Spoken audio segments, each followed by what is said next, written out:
Bonjour à toutes, bonjour à tous, bienvenue sur sudouest.fr et TV7 pour cette journée spéciale sur le Covid et surtout sur l'après-Covid. Une thématique que nous avons abordée des semaines entières. On va se parler aujourd'hui de l'après avec des experts, des spécialistes et puis vos questions. N'hésitez pas, vous pouvez déjà nous les envoyer. On va vous donner 3 rendez-vous. Un qui va démarrer dans quelques minutes. Nos invités sont déjà là. Je vous les présente rapidement tout à l'heure. C'est un premier rendez-vous sur la santé évidemment et sur ce que nous allons tirer comme leçon de ce que nous venons de vivre. Nous parlerons tout à l'heure à 10h45 de l'alimentation. Est-ce que nos bonnes résolutions prises pendant le confinement vont tenir et est-ce qu'on a été très vigilant sur notre alimentation? Et puis on fera une pause et on se retrouvera à 15h. À 15h, on parlera des médicaments. Peut-on avoir une souveraineté en matière de médicaments? Est-ce une utopie ou un projet? Nous ferons le point à 15h et nous conclurons avec un spécialiste de l'IFOP sur les questions justement liées au Covid et aux Français. A tout de suite.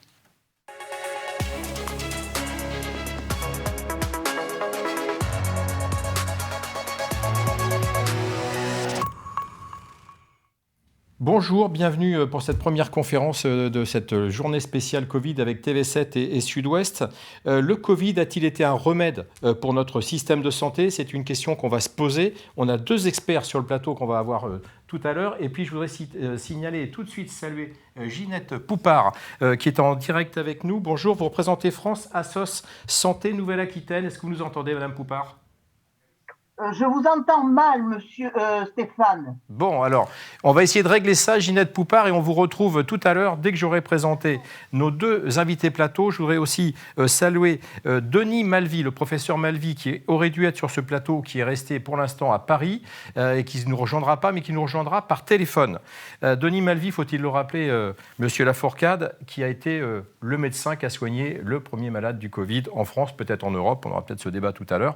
En tout cas, vous êtes là, vous, Michel Lafourcade, et je vous remercie. Je le rappelle, vous êtes le directeur général de l'Agence régionale de santé, l'ARS, on dira souvent ce mot-là pendant le débat, qui a été à la fois souvent salué, décrié, applaudi, conspué. On va voir tout ça ensemble.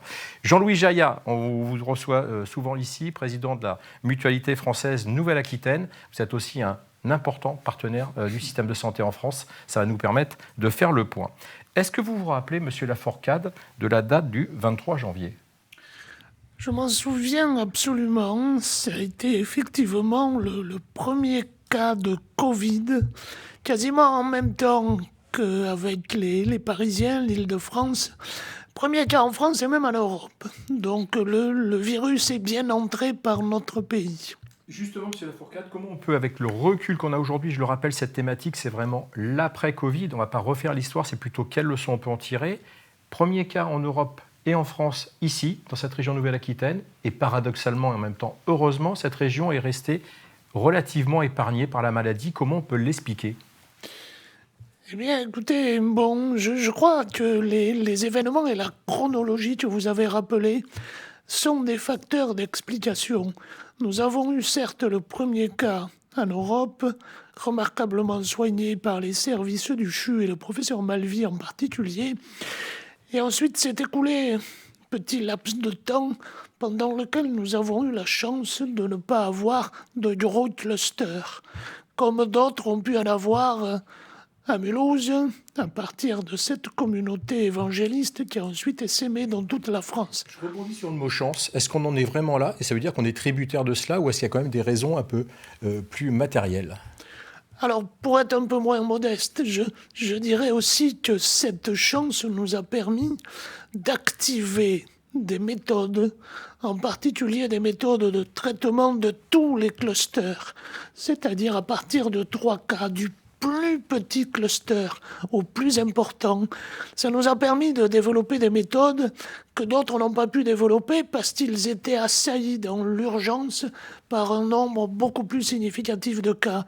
Ces méthodes sont assez simples en santé publique, elles relèvent du bon sens, c'est-à-dire traiter le cluster le plus rapidement possible dans les quelques heures qui suivent l'apparition de ce cluster pour faire en sorte que l'essaimage, la propagation du virus ne se fasse pas, c'est-à-dire retrouver avec beaucoup d'envie et de conviction les cas contacts des personnes concernées, aller les chercher une par une, les appeler, leur donner la bonne méthode, leur demander de rester en quatorzaine, et puis avant même cette apparition, il y a toute la notion de prévention des premiers cas et des premiers clusters.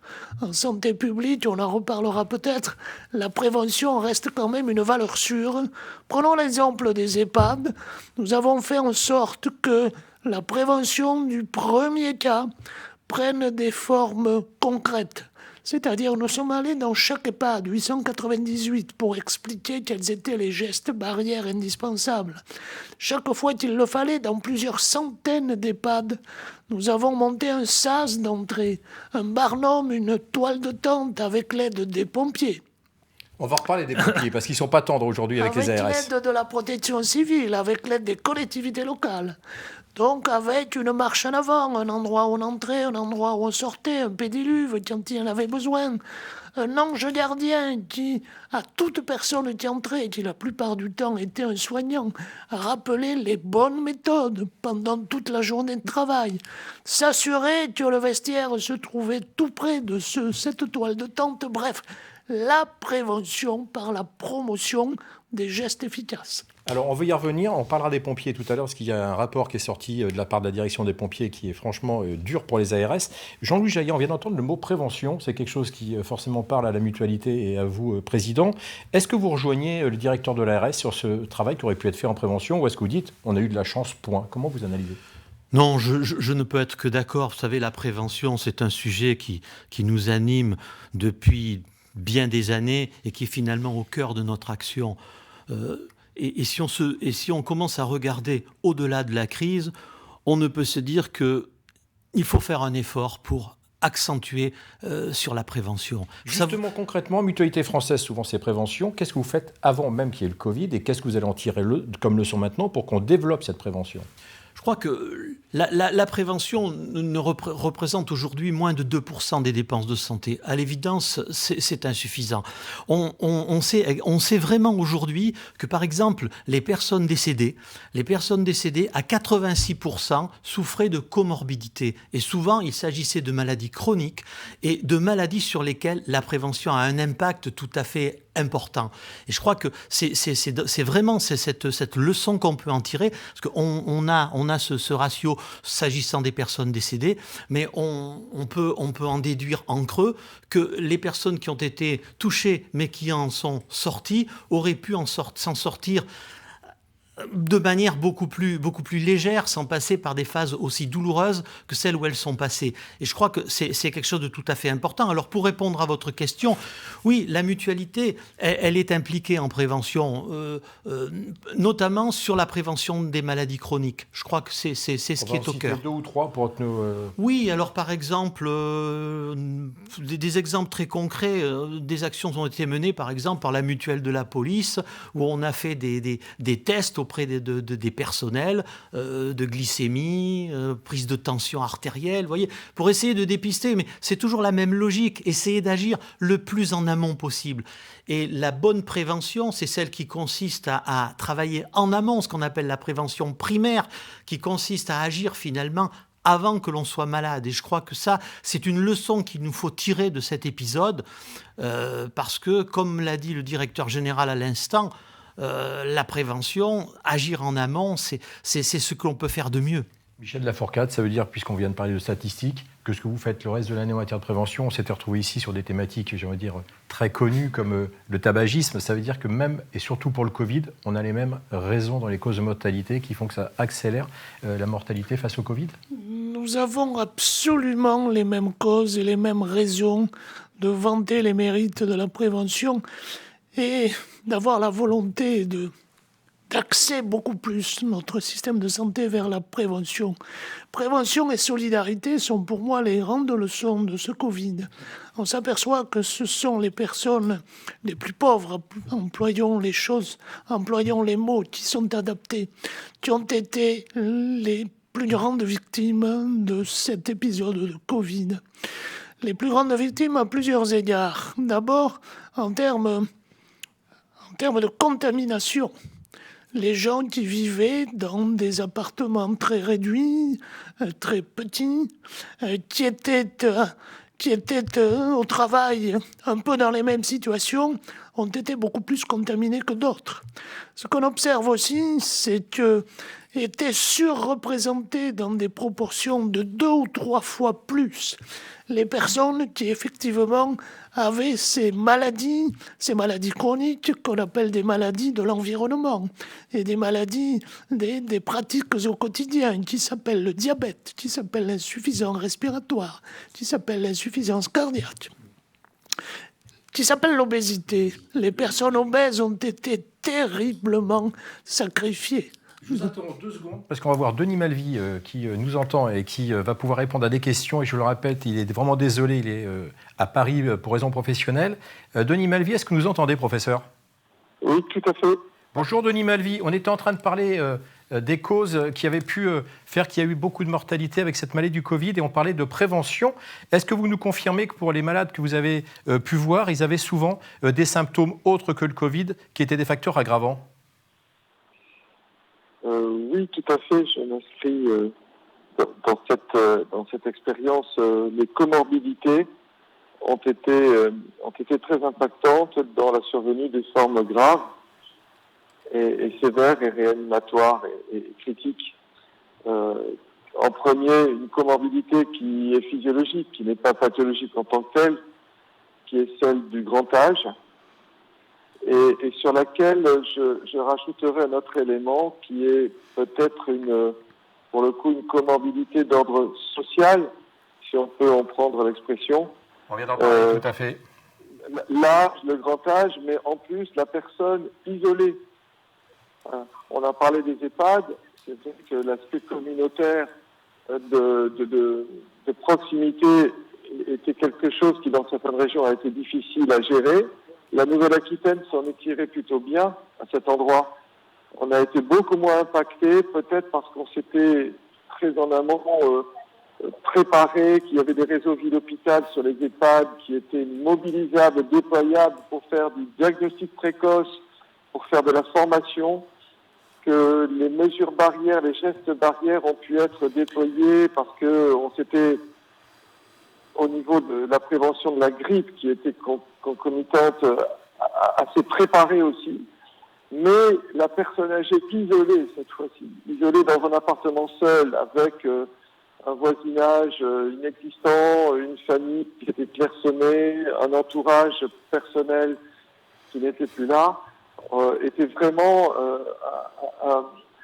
un groupe à risque extrême où le grand âge faisait un triste ménage avec les comorbidités liées à l'âge, les pathologies chroniques de type cardiopathie non contrôlée, insuffisance respiratoire, et puis l'isolement personnel, l'isolement social qui faisait que la vulnérabilité plus le stress lié et à l'isolement et à tout ce qu'a pu représenter le confinement ne faisait pas bon ménage. Et puis ensuite, on a eu des personnes jeunes dans notre entourage. Je pense que nombre d'entre nous, malheureusement, ont été concernés aussi par ce fait. Des personnes plus jeunes, 40 ans, 50 ans, beaucoup d'entre eux étaient des gens en surpoids. Vraiment, le surpoids et son aboutissement funeste, l'obésité, ont été extrêmement agressants. Plus d'ailleurs peut-être même que le diabète lui-même, qui est souvent associé, mais le surpoids et l'obésité, pour des raisons qu'on ne connaît pas encore, peut-être mécaniques par rapport au fait que c'est cette virose d'un tropisme respiratoire et que la personne en surpoids a déjà une fonction respiratoire qui peut être quelquefois malmenée. Ça confirme, Denis Malvy, je vous interromps, ça confirme exactement ce que disaient nos deux invités tout à l'heure sur le travail nécessaire, indispensable sur la prévention. Je sais que votre temps est compté, professeur Malvy. Est-ce qu'on peut vous poser la question qui évidemment est sur toutes les lèvres en ce moment, du risque de la deuxième vague? Et qu'est-ce que vous pouvez dire aujourd'hui en tant qu'observateur très privilégié?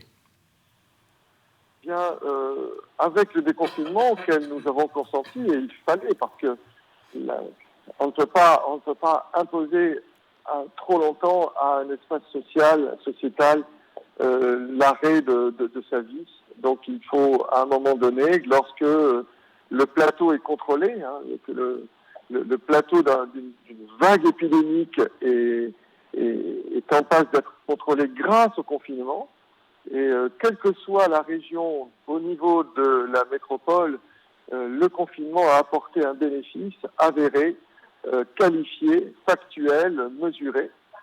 Ça veut dire, Denis Malvy, que c'est aujourd'hui la seule solution efficace et que si on devait avoir une nouvelle vague qui arrive, on va reconfiner comme l'a fait Israël, par exemple, pour citer un cas récent ce matin? Je dirais que nous sommes dans une situation où le virus circule encore. Il y a dans la Nouvelle-Aquitaine tous les jours, de manière très parcellaire, des cas sporadiques et puis ce qu'on appelle des cas groupés sans diffusion communautaire, c'est-à-dire autour d'un cas incident diagnostiqué, on recherche ces contacts, le premier cercle et quelquefois le second, et puis on les surveille, on les isole et on les surveille avec, de manière sériée, la recherche de la présence du virus dans le compartiment de transmission qui est, vous savez, au niveau du nez, rhino-sinusien ou rhinopharyngé. Et en faisant cela, on le contrôle. Ce qui est important, néanmoins, en levant le confinement, on facilite quand même la circulation du virus. C'est pour ça que, à côté du traçage des contacts, il faut continuer à s'approprier le mieux que l'on peut, de la manière la plus raisonnée mais de la plus ferme, les gestes barrières et la distanciation physique. Quand on est dans un espace clos, beaucoup d'espaces clos sont désormais ouverts, les cinémas, les grandes surfaces, enfin toutes sortes d'espaces où il y a un toit, eh bien il faut s'efforcer de conserver le mètre de distance que l'on voit souvent d'ailleurs jalonné dans les entrées de ces espaces et dans les espaces de déambulation de ces espaces clos. Se laver les mains et porter le masque dans ces espaces est absolument indispensable. Vous le confirmez parce qu'on a eu un débat avec vous il y a longtemps maintenant, on a l'impression que c'était une vieille histoire, mais on s'était rencontrés. En janvier, on disait que le masque, c'était pas la peine. Donc aujourd'hui, on est tous d'accord, il faut continuer à mettre ce masque. Une dernière question, professeur Malvy, parce que je sais que votre temps est compté, je vous remercie encore d'être avec nous. Je le rappelle, vous êtes conseiller auprès du ministre de la Santé, qui a été confirmé d'ailleurs hier soir. Qu'est-ce que vous pouvez nous dire aujourd'hui sur ce que tout le monde attend et que le président des États-Unis annonce lui-même pour très bientôt? Que pourront nous dire aujourd'hui les gens qui s'inquiètent de savoir s'ils auront bientôt un vaccin? Alors, je n'ai peut-être pas tout à fait terminé ma réponse de tout à l'heure. C'est pour dire que... Si vous avez le temps, je veux bien, mais j'ai cru que vous n'aviez plus qu'une minute. Le contrôle d'une vague épidémique, c'est des combinaisons de moyens. Donc, porter les masques FFP2 au tout début de l'épidémie qui sont réservés, et à l'époque on en avait très peu, quand on envoyait en communauté, c'était pas idoine. À partir du moment où nous en disposons, comme un élément parmi d'autres, dans des espaces confinés, les moyens de transport, les hôpitaux, etc., évidemment, à côté des gestes barrières, de la distanciation physique, et puis aussi en se disant que si on réouvre, le virus il est dans l'hémisphère sud, à un moment donné, cette perméation dans un petit monde comme le nôtre font que il va y avoir des réentrées sur nos différents territoires au niveau du virus dans une population qui n'est pas encore immunisée. Et on va dire un mot du vaccin dans un instant. Et là, pour le moment, vous savez, rappelez-vous, lorsqu'on s'était rencontrés avec M. Lafourcade, qui je crois est sur votre plateau, tout à fait, on se disait nous nous disions, lui et moi, qu'il était obligatoire de regarder ce qui se passait chez nos voisins. Et nous avions l'exemple de l'Italie du Nord, avec Pergame et Brescia, des CHU de tout premier ordre, un système social de tout premier ordre, une population parfaitement adhérente le mieux possible, et on voyait qu'ils étaient impactés. Et on avait partagé le fait que cet exemple nous exhortait à nous préparer à ce qui risquait de nous arriver dans une partie au moins de notre territoire. Regardons ce qui se passe au jour d'aujourd'hui. Aujourd'hui, nous avons les PCR. Nous avons la pédagogie des gestes barrières et de la distanciation physique. Et pourtant, l'Allemagne, que l'on fixait comme un modèle absolu, est obligée de reconfiner les villages, des portions de villes entières autour de clusters à diffusion communautaire autour de ces fameux abattoirs. Et ça concerne 200 000 personnes, 300 000 personnes. Ce qui n'est pas si énorme que ça. Mais cela veut dire que si nous sommes obligés de faire du confinement, nous avons les moyens, en termes de veille, de le faire sur des groupes, des activités et des territoires fériés et sur des périodes les plus courtes possibles pour casser de la transmission et faire en sorte qu'en se réappropriant les mesures sociétales de gestes barrières et de distanciation physique et de contact tracing, on revient dans une situation qui reste respirable pour la société. C'est ça, ce double objectif que dont nous pouvons désormais nous emparer parce que nous avons les masques, les mesures barrières, leur bonne application et le contact tracing. Et au milieu de tout ça, en effet, la recherche vaccinale, elle est majeure. C'est absolument essentiel et fondamental. Ce qui, sur le terme, et nous espérons que ce sera au moins le moyen terme, va permettre de gérer la diffusion du SARS-CoV-2 à travers la planète, c'est la disponibilité d'un vaccin efficace, sécurisé, le plus facile à adapter, à appliquer, peut-être que ce sera 2 doses, et ça y est, il y a des candidats vaccins qui sont là, qui vont être évalués dans au moins les groupes à risque, c'est-à-dire, entre autres, les personnes âgées de plus de 65 ans, mais pas que, très rapidement pour pouvoir qualifier le plus honnêtement et le plus fidèlement son activité et le déployer. Alors après, c'est une affaire c'est de quoi mois. le calendrier auquel on peut penser quand on vous écoute? Des essais que je souhaite personnellement les plus rapides, que nous tous appelons de nos voeux les plus rapidement possible, je dirais la rentrée. Vous parlez de la rentrée 2020, hein, dans quelques mois. Dans quelques mois, et puis ensuite, eh bien, il faut laisser faire la science d'une manière apaisée. C'est difficile de donner à la science son temps. Même les scientifiques, quelquefois, ont du mal à l'accepter et à s'y adonner. Mais voilà, il faut laisser ce temps essentiel se faire d'une manière apaisée, sereine, solide. Et en tout cas, c'est l'effort que la communauté internationale dont elle est en train de s'emparer pour que nous soyons comme dans la grippe, avec une pluralité, une combinaison de moyens qui associeront les mesures barrières, les masques, c'est-à-dire ce qu'on n'a jamais voulu faire sur la grippe déjà, complété par la distanciation si nécessaire, des mesures sériées hyper aiguës s'il y avait des cas groupés qui risqueraient d'être hors contrôle, et le vaccin. Merci beaucoup, professeur Malvy. Merci de nous avoir appelés. Je rappelle, depuis Paris, vous avez une réunion qui vous appelle dans quelques secondes. Merci beaucoup. On sera ravis de vous accueillir à nouveau sur ces rencontres du Forum Santé à venir pour parler du Covid. On va revenir vers vous, Michel Laforcade, s'il vous plaît. On va reprendre des points que vient de dire, toujours précieux, les points apportés par le professeur Malvy. On parle là de territoire serré, de contrôle. Est-ce que ça, c'est la leçon principale du Covid? Est-ce qu'on a fait en Nouvelle-Aquitaine? Est-ce à dire, et moi je pense toujours aux gens qui tous les jours se lèvent en se disant est-ce que je risque de croiser ce foutu virus? Je vais à la plage, je vais au cinéma, il vient d'en parler, le professeur Malvy, on a ouvert les salles.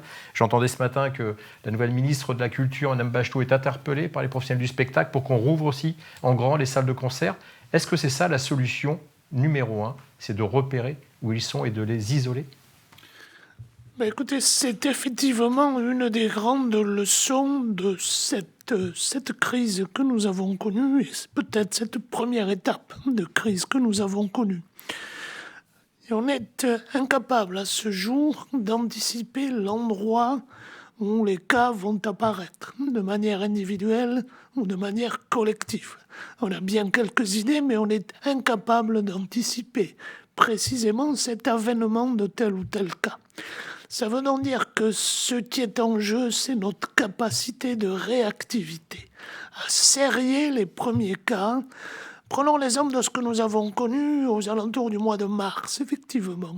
Plusieurs communautés ont été concernées, des communautés professionnelles, je pense en particulier aux EHPAD, d'autres types de communautés, les aires de stationnement des gens du voyage, par exemple. Ces personnes-là ont aussi, dans les premiers temps, payé un lourd tribut. Eh bien, la question, c'est de serrer le phénomène le plus rapidement possible pour qu'il n'y ait pas essaimage. Donc, pour nous, une des grandes leçons, c'est cette notion de réactivité, et en même temps de prévention, bien évidemment. L'antimodèle, c'est Mulhouse. Évitons ces grands rassemblements, comme ça a été décidé juste après, qui, à n'en pas douter, sont quand même des facteurs de proximité et donc de propagation du virus. Oui, on est tous d'accord pour dire que l'été aidant, on va tous se retrouver nombreux à des endroits qu'on va partager avec des grandes proximités. Donc on ne va pas aller contre ça puisqu'on déconfine. Donc il y a un paradoxe, non ? Ça fait partie effectivement de nos inquiétudes et même d'une certaine façon de nos constats pour cette période d'été qui a démarré tout à fait récemment. Nous avons des clusters, par exemple, qui sont apparus dans plusieurs communautés de travailleurs saisonniers. On a les Landes récemment ? Nous avons les Landes récemment, avec des communautés venant souvent d'autres pays. Mais en fait, s'ils n'étaient pas venus d'autres pays, le résultat aurait pu être absolument le même. Donc on voit bien ce vers quoi nous devons porter une attention toute particulière. La Nouvelle-Aquitaine, quand même, première région touristique de France en dehors de la région parisienne. Et on sait qu'il y a souvent un tourisme assez modeste, avec des campings, par exemple, qui peuvent favoriser la proximité, beaucoup plus que d'autres formes de tourisme. Donc on voit bien où nous devons porter notre attention tout particulièrement dans les prochains jours. C'est pour ça que nous proposons des dépistages vers ce type de communauté, comme nous l'avons fait dans plusieurs endroits où étaient rassemblés des travailleurs saisonniers. On va le proposer sur la base du volontariat, bien sûr. L'urgence fait que le volontariat doit pouvoir suffire à plusieurs communautés touristiques. Juste une question par rapport à ce travail qui est mis en avant. On a beaucoup parlé de cette réponse qui a été apportée en Nouvelle-Aquitaine comme ailleurs, Jean-Hugues Jaillat. Est-ce que vous avez l'impression qu'on a mieux travaillé entre le public et le privé ? Parce que là, on vient d'avoir évidemment la parole du CHU, on a vu qu'il y avait des complémentarités. Quel regard vous portez, vous, en tant que président de la mutualité ? Est-ce que vous dites, ça y est, on a enfin, entre guillemets, pour être un peu vulgaire, pété les silos, ou est-ce qu'on n'y est pas du tout ? Alors, on a apporté une contribution dans le Ségur de la santé, puisque ça s'est trouvé un petit peu concomitamment. Et c'est vrai qu'elle était intitulée « Il faut passer du dire au faire ». C'était l'intitulé de votre participation ? C'était l'intitulé de notre participation. Parce qu'effectivement, les constats sont posés depuis des années. Je me souviens qu'à l'époque, quand les ARS ont été mis en place, l'objectif, c'était aussi de travailler à cette coopération. Et beaucoup de choses ont été dites. On a les publications du HCAM, on a Ma Santé 2022, on a tout un tas... On a l'impression qu'on se répète souvent. Hein. Voilà, et on a l'impression effectivement que sur le constat et sur les moyens à trouver, on n'est pas si mauvais que ça, sauf que lorsqu'il s'agit de mettre en œuvre, eh bien, c'est nettement moins... la réactivité est nettement moindre. Alors par contre, c'est vrai que le sentiment que l'on peut avoir, c'est que une certaine forme de solidarité et des coopérations ont vu le jour pendant cette période. Et ça, je crois que c'est un côté positif. Je pense que ça y a conduit. D'accord. Vous savez, au début, on a vécu, nous, la triste expérience de Mulhouse au départ, où effectivement, on a vu des malades partir dans des établissements en dehors de la région Grand Est, alors qu'il existait des établissements mutualistes qui avaient reporté leurs interventions programmées justement pour se rendre disponibles. Et on s'est bien rendu compte là qu'il y avait tout simplement un oubli. Alors c'est quelque chose qui a été très très vite corrigé, mais on a bien perçu à ce moment-là qu'il y avait un vrai besoin de se connaître, de travailler ensemble, de partager davantage. Et c'est vrai que le sentiment que l'on a aussi, c'est qu'on a beaucoup avancé au fil du temps dans cette épidémie. Au début, il n'y avait que le 15. Et puis petit à petit, effectivement, la médecine de ville a retrouvé sa place. Parce que nous, notre postulat, et il est clair, et c'est quelque chose que l'on répète depuis des années, la porte d'entrée dans le système de santé, c'est la ville, c'est pas l'hôpital. Alors justement, on va avoir Ginette Poupart, je vais faire témoigner, mais on va retrouver aussi dans quelques minutes un médecin qui est un médecin à la retraite à Soyaux, qui est le maire de la commune de Soyaux en Charente. Justement, avant qu'on lui donne la parole à François Nebout, Michel Lafourcade, le 15, si on tire les leçons, puisqu'on est ensemble là toute la journée sur les leçons, est-ce que demain, si malheureusement on a une nouvelle pandémie, on mettra autant le 15 au centre de tous les appels, sans jeu de mots ?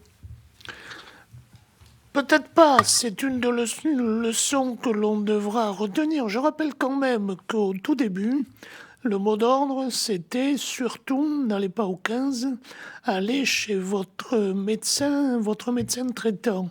Et puis ensuite, il y a eu dans un deuxième temps une forme d'afflux, presque de pré-panique de la population qui a véritablement assailli le 15. Mais je voudrais dire que parmi les multiples exemples qu'évoquait à l'instant Jean-Louis Jaillat, nous en avons eu un assez remarquable, en particulier de la médecine libérale, dans cette deuxième phase où elle avait effectivement beaucoup moins de patients, qui a spontanément proposé de venir réguler les appels du centre 15 dans des proportions inconnues jusque-là.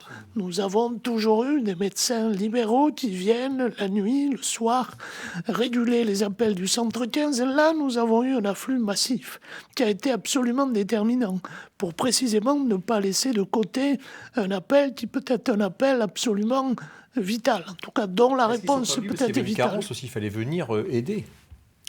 Oui, mais ils l'ont fait spontanément. C'est un bel exemple de solidarité. On pourrait les multiplier entre les cliniques privées et les hôpitaux publics. La répartition des patients, le fait que nous ayons j'ai ouvert en particulier 9 autorisations supplémentaires de réanimation dans le secteur privé. Nous avons eu la chance... 9 à l'échelle de Nouvelle-Aquitaine. De la Nouvelle-Aquitaine. Nous avons eu la chance de ne pas toutes les utiliser. Très bien, c'est une grande chance. Sauf que le principe de précaution imposait ce type d'attitude. Spontanément, j'ai trouvé 9 cliniques privées qui souhaitaient ouvrir des lits de réanimation. Nous aurions pu en avoir besoin. Donc voilà des dispositifs et des attitudes qui resteront à l'avenir si nous en avons besoin. Est-ce que vous avez le même optimisme quand le directeur de l'ARS nous dit qui resteront, comme si c'était une évidence? Est-ce que vous partagez cet optimisme, M. Jaillat? Oui, je le partage complètement. Je crois que... On a vraiment franchi un pas là sur le public privé. J'ai le sentiment qu'on a franchi un pas. C'est tout à fait nécessaire parce qu'aujourd'hui, il faut quand même que l'on soit clair. Et quand on voit des attaques comme celles que l'on a connues, on se dit que raisonner public, privé, raisonner libéral, salarié, raisonner ville, hôpital, je veux dire, ce sont des clivages qui doivent exploser. Et petit à petit, en fait, c'est pour ça que nous, notre position, c'est de dire il faut raisonner désormais par rapport aux besoins sur les territoires. Et effectivement, et là je rejoins un peu, je pense, la pensée des utilisateurs du système de santé. Oui, Ginette Poupart est là pour ça. Parce que c'est la réponse aux besoins. Je pense que le patient, lui, c'est pas son souci de savoir quel est le statut de la personne qu'il a en face de lui. On a vraiment un besoin. Je crois que nous travaillons, et d'ailleurs Michel Lafourcade le sait très bien, nous travaillons sur les territoires pour essayer justement de faire en sorte que ces statuts cohabitent. Et je crois que c'est quelque chose qui est indispensable aujourd'hui.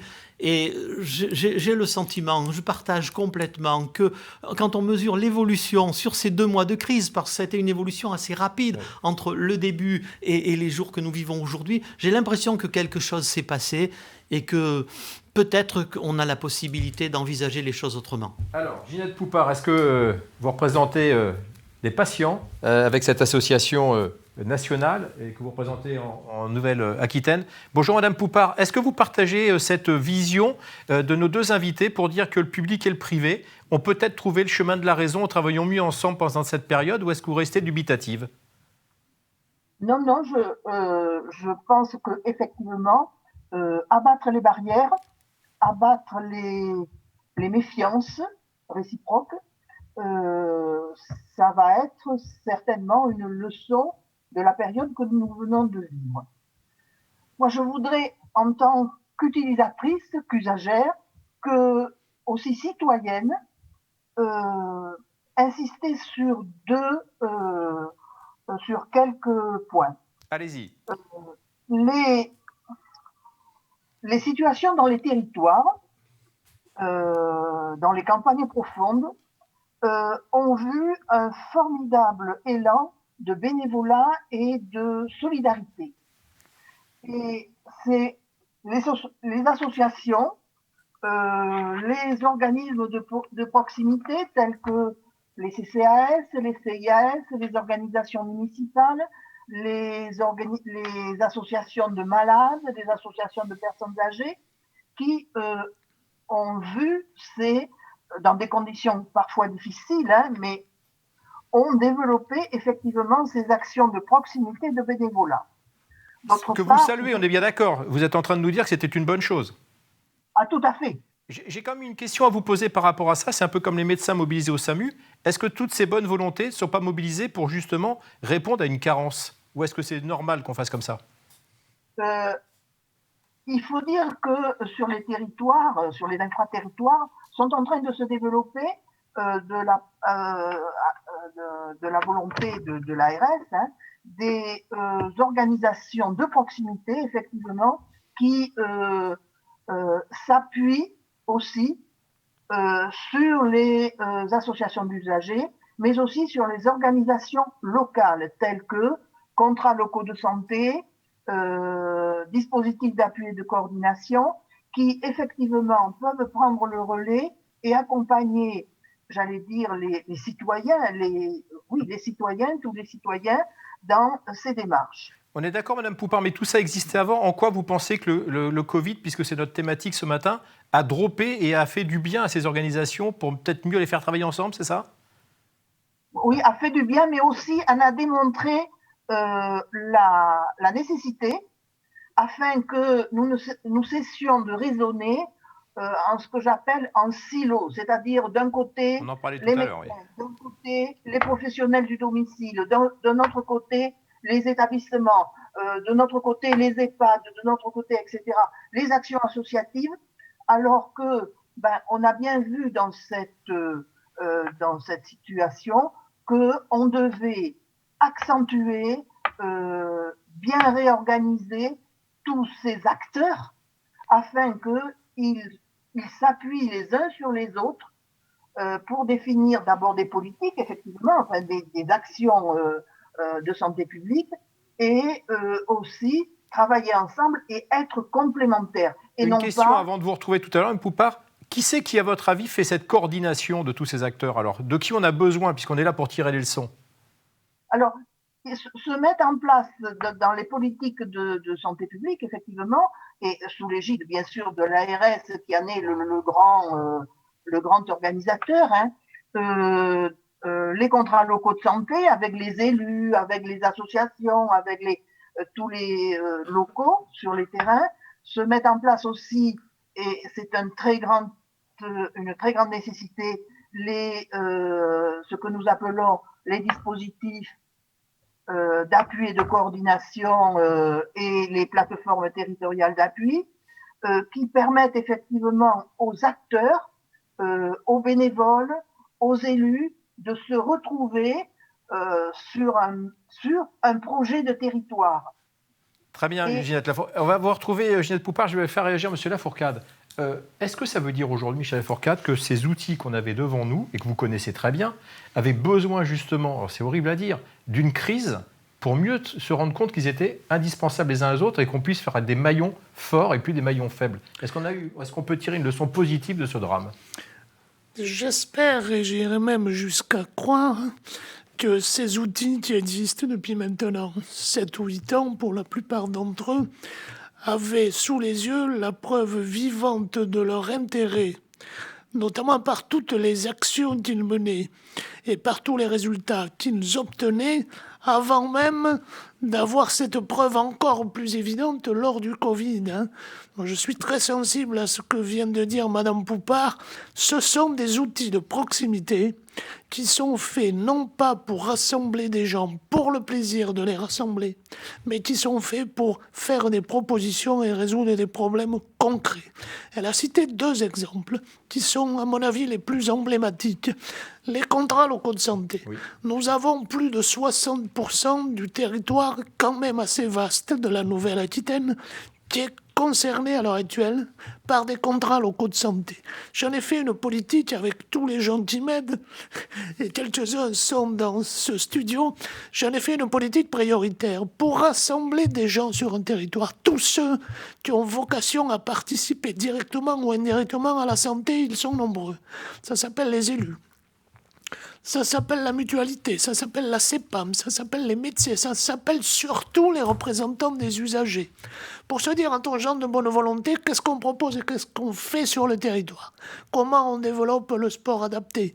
Quels sont les conseils qu'on donne en matière de prévention des addictions? Comment on fait en sorte que tout le monde se parle pour agir de manière adaptée au territoire, hein. On ne fait pas les mêmes choses au fond de la Creuse et au centre de Bordeaux. Et on n'emploie pas les mêmes mots, même si on fait la même chose. Et puis, Mme Poupard a évoqué aussi ces plateformes territoriales d'appui. On est dans le très concret. Là, c'est 100% du territoire qui est concerné. Nous avions inventé une plateforme grâce à des moyens substantiels donnés par le ministère dans les Landes. Et nous avons réussi à faire en sorte que dans cette plateforme, il faut imaginer, pour un territoire de 400 000 habitants, une douzaine de binômes qui répondent au téléphone toute la journée. On parle des Landes, là. Un binôme social et un binôme sanitaire. Un travailleur social et une infirmière pour résoudre concrètement les cas les plus complexes. Voilà la solidarité telle que je l'imagine, en faisant en sorte qu'on prenne métaphoriquement par la main la personne polyhandicapée de 50 ans, la personne âgée de 90 ans qui est toujours chez elle, en téléphonant une fois au médecin traitant, en lui disant qu'elle ne va pas bien, en téléphonant de temps en temps au kiné pour savoir ce qu'il en pense, en prenant des rendez-vous pour elle chez l'ophtalmo, et tout ça avec un système de partage de l'information. Voilà le genre d'outils de proximité pour résoudre des problèmes concrets. Merci Madame Poupard de les avoir évoqués.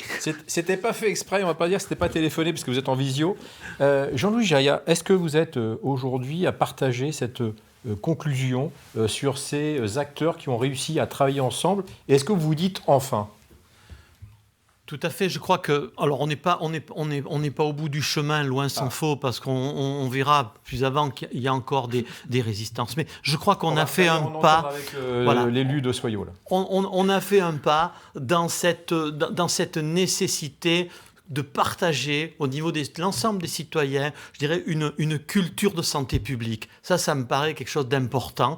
Et j'ai le sentiment que c'est un des apports. Je crois qu'aujourd'hui, il est important aussi que le politique s'approprie ces questions de santé. Parce qu'on parlait de la prévention tout à l'heure. C'est vrai que la prévention aujourd'hui, ce que l'on regrette, nous, mutualistes, c'est que ce ne soit finalement qu'une question souvent de spécialistes. C'est-à-dire, souvent, c'est l'ARS, c'est l'assurance maladie, les médecins, bien sûr, puisqu'ils sont au premier rang, la mutualité, mais ça reste un peu une affaire de spécialistes. On a besoin aujourd'hui que la prévention infuse dans l'ensemble des politiques. C'est quelque chose qui est interministériel. Aujourd'hui, je pense que c'est une dimension qu'il faut franchir. Et c'est vrai que cette dimension, on ne la franchira que si les citoyens, ils ont vraiment pris conscience que là est la voie et que c'est dans cette direction qu'il faut aller. Et parce que on l'a bien vu aujourd'hui, l'importance, le professeur Malvy le soulignait tout à l'heure, l'importance du logement. On l'a bien vu dans cette période de confinement. On a bien pris conscience aussi que la prévention, le soin que l'on peut apporter aux personnes n'est pas au niveau où on pourrait le souhaiter, que ce soit à l'école, à l'université. On sait qu'on multiplie les actions de prévention dans ces domaines. On est en train de déborder sur un projet de société complet, M. Jaya. Mais je pense que là est l'enjeu, et c'est effectivement, comme vous le disiez tout à l'heure, Stéphane, c'est que si cette crise a permis au moins de faire passer un déclic, et si effectivement on a la capacité, comme les usagers le souhaitent, que la santé soit réellement une dimension importante dans les politiques qui sont menées, et notamment la politique de la ville, par exemple. Ouais. Je crois que c'est tout à fait intéressant. Vous savez, la mutualité, chaque fois qu'il y a une élection, elle rencontre les candidats à l'élection présidentielle, les candidats députés, les candidats aux européennes. On essaie toujours de faire passer un certain nombre de messages en leur disant mais la santé, c'est au cœur ça doit être le cœur des préoccupations. Et on l'a bien vu, on peut avoir une économie aussi performante et aussi dopée qu'on puisse le souhaiter. On se rend bien compte, on a bien mesuré à travers cette crise nos vulnérabilités. Vous êtes en train de me dire que vous serez peut-être mieux entendu maintenant ? Comme le disait Michel Lafourcade tout à l'heure, je pense que des propos qui étaient tenus avant, des actions qui étaient menées par le passé, ont tout à coup pris un sens nouveau. Quand on parlait de solidarité, on avait l'impression que quand on parlait de solidarité, c'était un doux mot avec lequel un certain nombre de dinosaures de mon espèce se faisaient plaisir. Je crois qu'on a pris conscience aujourd'hui que c'est un vrai mot. Par rapport à ça, on va retrouver François Neuboul, peut-être une parenthèse, puisqu'on parlait de ça, peut-être rappeler que M. Castex était monsieur déconfinement, qui est arrivé comme Premier ministre il y a quelques jours. Est-ce que vous saluez cette nomination ? Je ne parle pas de politique, je parle d'enjeux de société. Et on a vu arriver aussi, comme directeur de cabinet à Matignon, quelqu'un que vous avez fréquenté, qu'on a accueilli au Forum Santé Avenir il y a 2 ans, organisé par Sud-Ouest, qui est M. Revel. Est-ce que c'est des signes que vous recevez comme des signes, je ne parle pas de politique, simplement de développement de société, qui peut être positif pour la santé ? Alors, je ne sais pas si vous avez un devoir de réserve, monsieur le directeur de l'ARS. En tout cas, je vous demande l'avis de Jean-Louis Jaillat. Oui, c'est un signal intéressant que de voir arriver Nicolas Revel à cette responsabilité. Alors, on n'est pas sur du jugement comme vous le dites. Hein. On n'est pas sur une question de... plus à l'aise qu'il y en a un qui est présenté comme de gauche et l'autre de droite. Voilà. Ouais. Hein. Donc, si vous voulez, je crois que ce que l'on peut dire de Nicolas Revel, c'est que c'est quelqu'un qu'on connaît bien, nous. C'est quelqu'un qui connaît parfaitement le mouvement mutualiste. Je rappelle qu'il était directeur de la CPAM. Il était directeur de la CNAM. D'accord. Et c'est quelqu'un qui connaît parfaitement les questions de santé. Donc je pense qu'à travers lui, effectivement, on aura un interlocuteur qui sera parfaitement au fait de toutes ces questions-là. Et cet élément-là est un signal intéressant, a priori. Vous pouvez vous exprimer en tant que directeur général de l'ARS ? Écoutez, moi, je ne m'exprime jamais sur le plan politique, ça va de soi.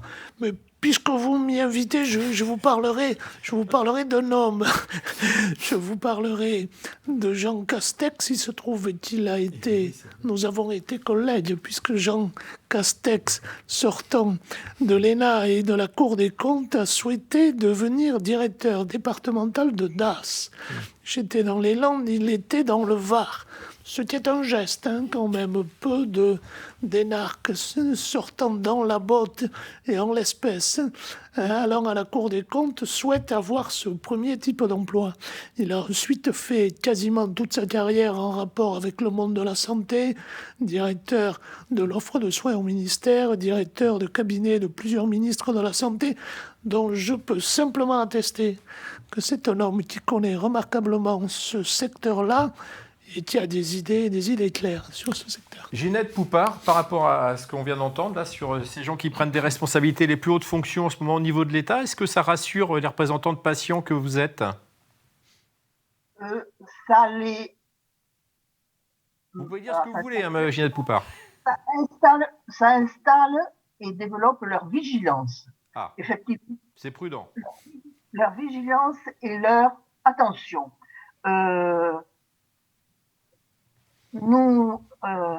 Je voulais revenir un petit peu sur... Répondez-moi quand même, si vous pouviez faire qu'un vœu aujourd'hui, quelle est la priorité que vous attendez de ces responsables après ce Covid ? De ces responsables,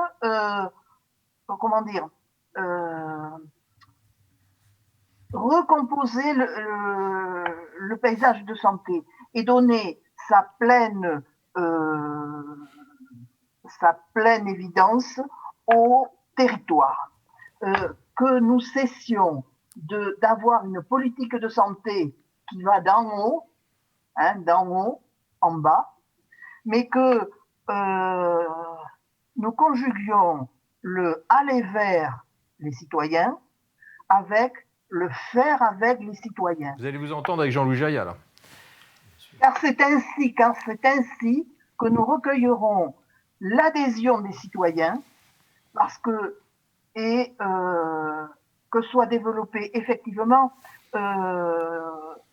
toute une politique de communication, toute une politique de participation, que les gouvernances soient ouvertes aux usagers, que les établissements et les services reprennent leur place les uns par rapport aux autres et non pas les uns à côté des autres, que l'hôpital fasse partie du réseau d'acteurs du territoire et que nous puissions ensemble, même si ça peut être plus long, mais que nous puissions ensemble, professionnels, établissements, usagers, installer vraiment des actions, du concret sur les territoires. C'est Très bien, Ginette Poupart. On va rejoindre François Nebout et on revient vous voir tout à l'heure. Allez, on va retrouver, j'en parle depuis un moment, François Nebout, c'est le maire de Soyaux, c'est une commune qui est chère en plus à la mutualité, puis vous avez une grosse activité là-bas, c'est en Charente, c'est la 3e commune de Charente. Il se trouve que François Nebout, c'est un maire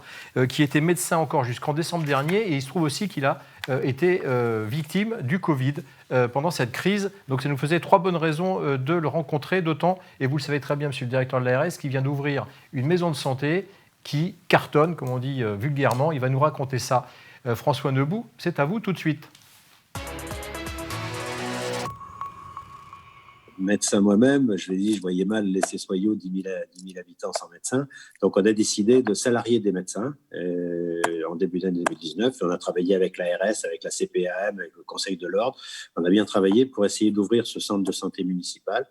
Alors on a engagé 2 médecins qui sont des médecins à 35 heures, donc à temps plein, 2 médecins à mi-temps et 2 médecins à quart-temps. Ceux du mi-temps et ceux du quart-temps sont des médecins qui font un peu du cumul emploi-retraite, et les 2 autres ont leur 35 heures. Je dirais qu'on a on travaille depuis pour essayer de trouver des jeunes médecins, parce que ceux qui font du cumul emploi-retraite, on sait que ce sera de toute façon limité dans le temps.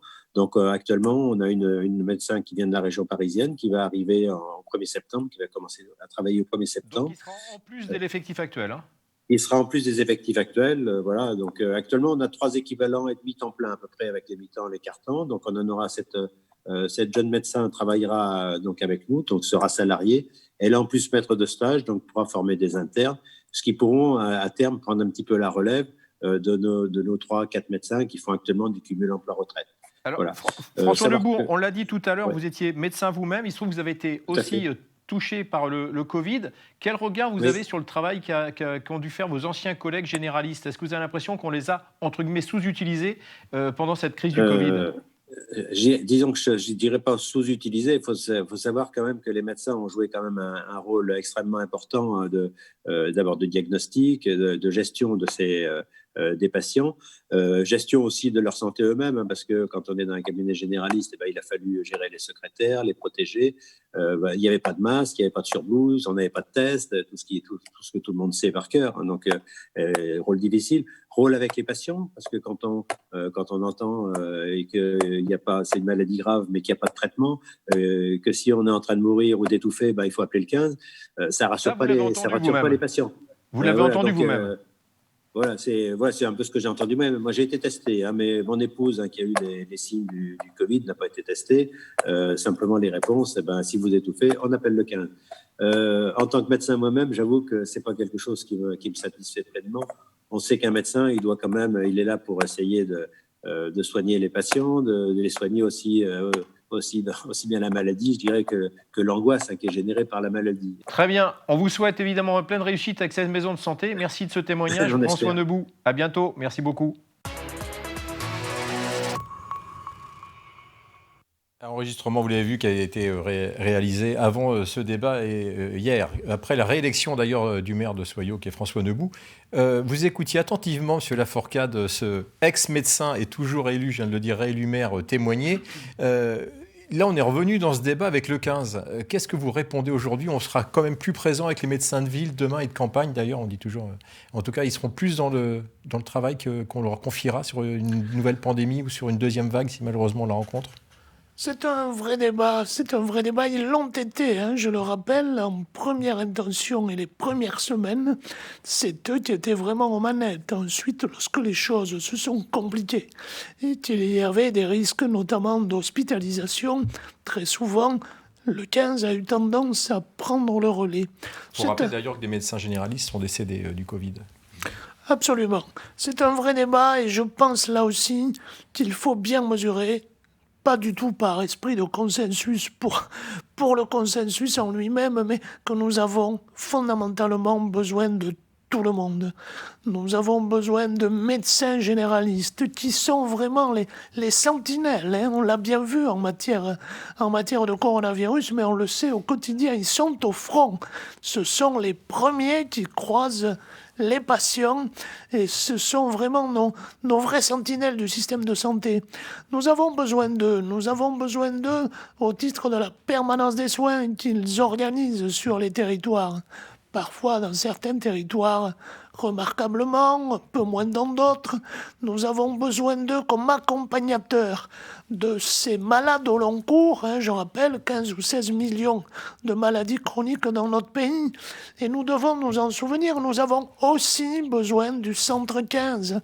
Ne pensons pas que l'attitude de la mère de famille qui est toute seule ce soir-là, qui a très peur à 21h devant un enfant qui a beaucoup de température, ne pensons pas que sa posture et son appel au centre 15 soient forcément irrationnels. En tout cas, il est rationnel pour elle, il faut l'entendre. Elle a besoin de conseils, elle a besoin d'être rassurée. Peut-être qu'on va lui dire ce que lui aurait dit aussi un médecin, mais encore faut-il qu'il soit disponible à cette heure-là. On va lui demander de faire quelques gestes pour voir si c'est éventuellement une méningite ou une maladie grave ou si ça peut attendre le lendemain. Son geste n'est pas irrationnel. Très bien. On va finir, parce qu'il nous reste 2 minutes, sur une question qui, elle, est très positive, j'ai envie de dire. C'est qu'on a vu, toujours dans ces leçons du Covid, c'était le but de cette rencontre ce matin, merci d'y avoir participé, on a vu exploser le nombre de consultations numériques. Est-ce que c'est une victoire d'abord, M. Lafourcade, ensuite M. Jaya. Je crois que les chiffres sont impressionnants. Moi, je trouve que c'est une victoire magnifique. Là aussi, c'est un dispositif qui existait. C'est la téléconsultation, pour parler comme on en parle tous les jours. Téléconsultation, la télémédecine dans son ensemble, téléexpertise, téléconsultation. C'est bien parce que les outils en particulier existaient depuis maintenant des mois et parfois des années, que le phénomène a pu exploser à ce point-là. Donc, c'est quelque chose d'assez étonnant, En pleine période de Covid, il se faisait dans notre pays 1 million d'actes de téléconsultation par semaine, alors que l'année précédente, il s'en est réalisé pendant toute l'année 600 000. Donc on est devant un phénomène exponentiel dont nous allons tout faire pour qu'il subsiste. Pas à cette hauteur, bien sûr, mais pour qu'il subsiste. En quoi c'est un progrès, Jean-Louis Jaya, qu'on est président de la mutualité, de voir la téléconsultation exploser dans le bon sens du terme ? Vous savez, je crois que nous, mutualistes, on a été en porte-à-faux pendant quelques temps, parce que c'est une conviction que l'on avait qu'il fallait aller dans ce sens. Pourquoi ? Parce que nos adhérents nous le demandaient. Et c'est vrai qu'on était un petit peu en difficulté parce que c'est vrai que notre discours, et c'est toujours le discours que je tiens, c'est qu'il faut absolument préserver le parcours de soins. Et aujourd'hui, on a pu faire la jonction entre les deux, c'est-à-dire faire entrer cette avancée numérique dans le cadre donc, du parcours de santé, ce qui nous permet à nous d'avoir à côté, puisque c'est une demande, des prestations également de téléconsultation, naturellement pas prises en charge ni par le régime obligatoire, ni par le régime complémentaire dans le cas de figure, mais simplement pour faire face à des situations ponctuelles. Mais au moins, ça nous a permis de clarifier les choses et surtout de ne plus avoir ce regard quelque part péjoratif sur la manière de procéder à des actes qui aujourd'hui ont montré toute leur pertinence et tout leur intérêt. On va suivre ça attentivement. Allez, une dernière question, elle nous vient par le Facebook Live, elle est pour vous, M. Lafourcade. Je cite l'internaute qui nous la pose, Gérald de Serein. Pourquoi certaines maisons de retraite interdisent la sortie des résidents alors que d'autres l'autorisent ? Vrai souci qu'on va conclure en 1 minute quand même. C'est un vrai débat qui nous a beaucoup occupés, parce que c'est un débat de santé publique pure, de principe de précaution. Et c'est un débat aussi, et peut-être surtout d'humanité. C'est la première fois qu'on a découvert dans un EHPAD, à la faveur de la crise, si j'ose dire, un EHPAD qu'on a toujours souhaité ouvert, accueillant du monde, que le danger, peut-être la mort, pouvait venir de l'extérieur, par des professionnels porteurs ou par une famille ou des amis porteurs. Il nous a fallu trouver un juste équilibre. Les visites n'ont jamais été interdites. Nous avons toujours fait une exception pour la fin de vie et pour les situations où vraiment la personne qui venait, par exemple, tous les jours, aider la personne à déjeuner avait une présence vitale. C'est un débat. Il y a pu y avoir ici ou là des erreurs. Cette alchimie complexe entre éthique de la rencontre, nécessité de cette rencontre et principe de précaution. Donc voilà quelle a été notre alchimie et quelles ont été nos préoccupations. Ici ou là, il y a pu y avoir peut-être des erreurs dans un sens ou dans l'autre. Voilà, une subtilité qui illustre l'ensemble de cette conversation et de ce débat que nous avons eu. Je voudrais vous remercier toutes et tous de nous avoir suivis. Remercier Ginette Poupart pour les patients. Remercier évidemment le professeur Malvy qui nous a joints tout à l'heure depuis Paris. Et vous remercier tous les deux d'être venus sur ce plateau. Pour cette rencontre, on va prolonger toute cette journée avec des débats. Merci à tous les deux. À très bientôt. Merci. Merci à vous. Merci à vous.